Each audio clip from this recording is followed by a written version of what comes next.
Zoo FC wa hosting Gor Mahia. Thutha wa ikinya rĩrĩa FIFA rĩu Kiama kĩa mubira wa maguru gũkũ bũrũri-inĩ FKF nĩ mandĩkĩire arũgamĩrĩri a kirabu gĩa Zoo kweheria rigi-ini nene ya gũkũ bũrũri-inĩ ya FKF. Champions and what away they went ahead with courtesy of FIFA on Dati with a Kĩambĩrĩria-inĩ kĩa mwaka ũyũ kocha wa Zoo nĩ erĩgĩte kũruta marĩtwa ma athaki arĩa kirabu gĩkĩ gĩekũagĩra nĩ meingĩranĩtie na ũthogi wa mbitika.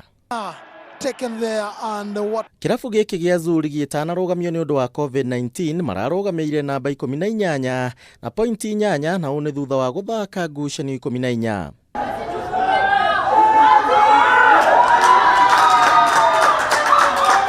Irabu cia gũkũ bũrũri-inĩ ikoretwo ikĩmũrĩkwo nĩ ũndũ wa mũtugo ũyũ, gũkũ FIFA ĩgĩkĩra mũkonde atĩ irabu oro ũndũ ũmwe na athaki mambĩrĩirie mũtugo ũyũ mwaka wa 2019. Na timu ya arathuki ya Kenya ĩrĩa ĩrarĩ kũrĩa Poland nĩ ũndũ wa mbitika cia kĩmabũrũri rĩu nĩ ĩcokereirie gũkũ bũrũri-inĩ o mũthĩ. Even up there in Poland, participating at the lowest degrees we've ever experienced and performing the way we performed.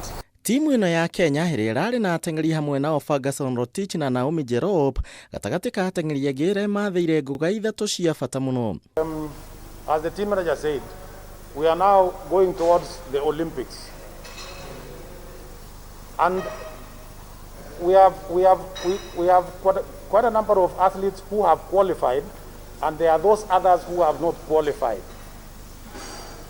We are having our trials next month in June, and we would like to see everybody who was qualified coming for those championships and the trials so that we can select a strong team that goes to the Olympics.